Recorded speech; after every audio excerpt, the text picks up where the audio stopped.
Welcome back to the deep dive.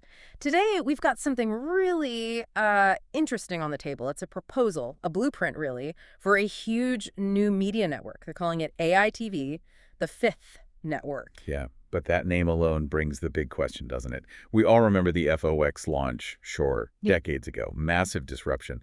But can a new media network today, even one leaning heavily on AI, actually carve out space against TikTok, YouTube, and the whole polarized cable mess? Right.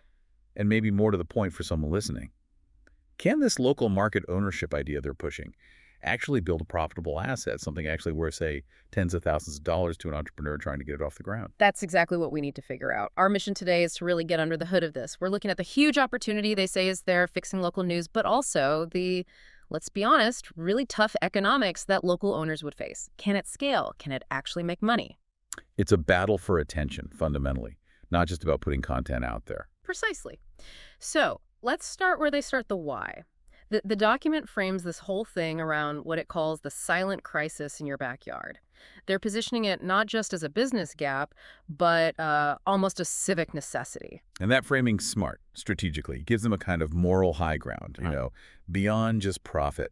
The proposal details how, over decades, the focus on profit basically gutted local news. Yeah. Newspapers shrank or vanished, local TV got swallowed by big corporations, and that essential fourth estate function keeping people informed locally, it just eroded badly. They get specific, too, about the results.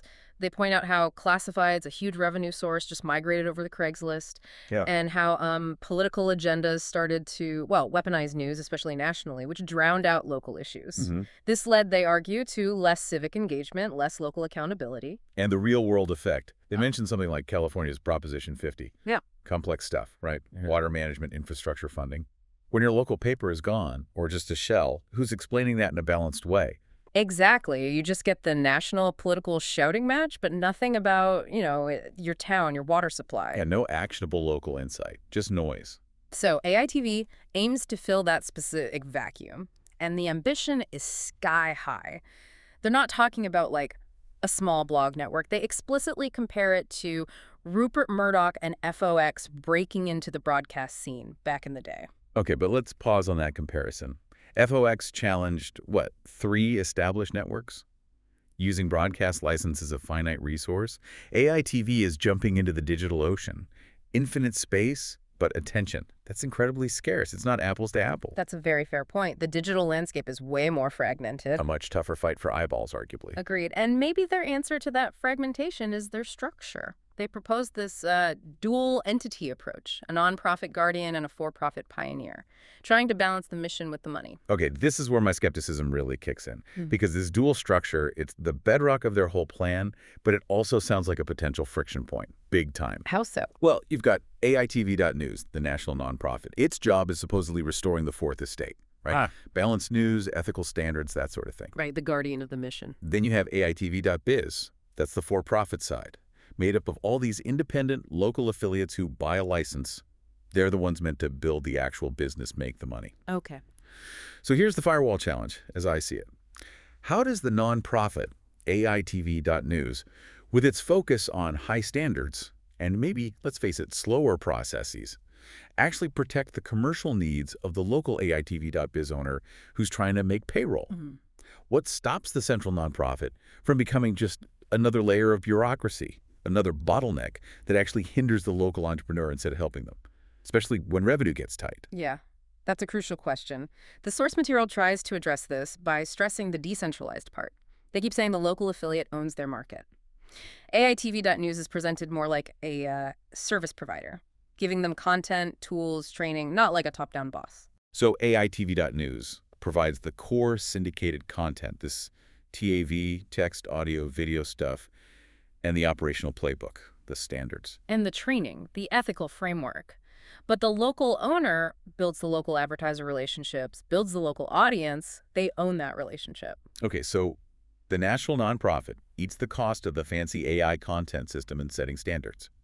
The local affiliate takes the risk and hopefully the reward of actually selling ads and subscriptions in their town. That's the idea, a division of labor. It sounds neat on paper, But it hinges entirely on whether that local affiliate can actually make enough money from those local relationships quickly enough. Which brings us right to the money mechanics, because, a noble mission doesn't pay the bills. Right. Let's look at how they plan to make money. Two main streams mentioned. First, this freemium subscription model. Looks like it's built on something like Substack, with local sites like, your-city.AITV.news. Some content-free premium stuff behind a paywall. Second, good old-fashioned local advertising, the traditional fuel for local media. And the pitch there is, if they can rebuild trust, provide truly local stuff people can't get elsewhere, then maybe folks will pay a few bucks a month. And local businesses will want to advertise alongside trusted content. Maybe. But here's the core unit economic challenge. Is that freemium Substack thing really strong enough? Can it generate, maybe $100,000, $200,000 a year needed for a decent local operation in a medium market? Or is this whole thing basically banking on winning local ad dollars? Which is tough. Super tough, because you're competing directly with Google and Facebook, who dominate that local ad market. So is the subscription revenue just like supplemental? Or is it fundamental? The proposal isn't totally clear on the balance. That definitely feels like the biggest gamble. And this is where they bring in the AI as the secret sauce. They argue AI is what makes the economics work, what makes it scalable, where traditional local news failed. Okay, let's scrutinize that claim. What's the actual cost advantage? Let's say you hire one good local journalist. Salary, benefits, maybe $50K, $60K a year. Now, this AI system, they mention tools like Notebook LM Studio. What does that cost? Software licenses, maybe cloud computing fees, maybe specialized staff to run it, or significant editing time to ensure the AI output isn't garbage, or worse, bias. Oh, yeah. If the AI setup costs, say, 15, 20K a year plus significant human oversight, are the savings really that dramatic compared to just hiring a person who knows the community? Well, the way they frame it, the AI isn't strictly about replacing the human, but about massively amplifying their output. That's the visionary part. Amplifying how? The human focuses on the irreplaceable stuff, local knowledge, interviews, context, fact-checking. The AI then takes that core reporting and efficiently turns it into multiple formats. That's the TAV, text, audio, video idea. Ah, the content multiplier effect. Exactly. So one verified local story instantly becomes a text article for the website, good for SEO, searching. It also becomes an audio piece, like a mini podcast, good for commuters, multitasking. And it becomes a short, dynamic video, good for social media engagement. Okay, I see the theoretical appeal. One person's work gets way more mileage, hits different audiences on different platforms. Right. It allows one local entrepreneur, theoretically, to have the kind of multi-platform presence that used to require a whole team. Writers, editors, audio engineers, video producers. That's the claimed efficiency gain. It has to be incredibly efficient, though, because just pushing out content isn't enough.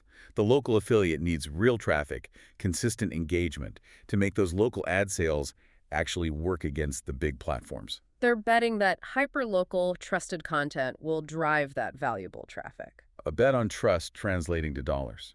Which leads us to the next piece. Turning this operation into an actual asset, not just a job, but something with long-term value. Yeah, let's shift gears from the day-to-day grind to the investment angle, because that's ultimately how they're packaging this for entrepreneurs, building an asset. And the hook for that asset value seems to be one main thing. Exclusive market ownership. That's the phrase they keep using. They're essentially selling digital territory. Yeah, the proposal is clear. You buy the license, you are the only AITV publisher in your defined geographic zone, maybe a whole county or a specific part of a big city. So you get a protected advertising territory. No other AITV affiliate can compete with you for local eyeballs or ad dollars within that zone. They argue this gives you a direct path to dominance. It creates a mini monopoly, at least within their own network structure.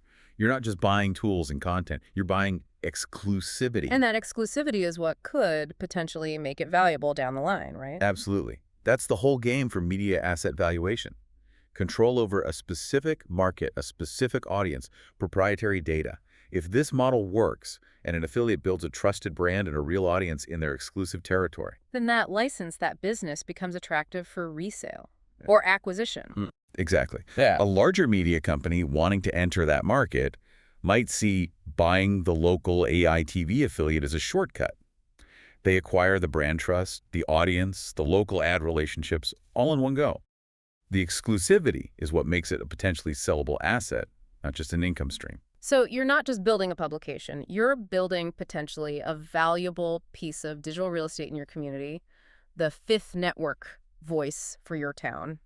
And it's still a big if, the core model holds up, if the economics work and they deliver on that trust promise. Which brings us to the final pitch, the call to action in the material. It really leans into this legacy idea. Mhm. They frame it as more than just business. It's an opportunity for, quote, visionary entrepreneurs to invest in a legacy, restore local dialogue, boost civic pride, and build wealth. A nice combination if you can pull it off. And they stress the urgency tying it back to that exclusivity. The message is basically, these exclusive market licenses are limited. First come, first served, get in now before your territory is gone. That scarcity is the leverage. Which leads to the final, maybe most critical thought for anyone considering this. Can the same person effectively wear both hats required?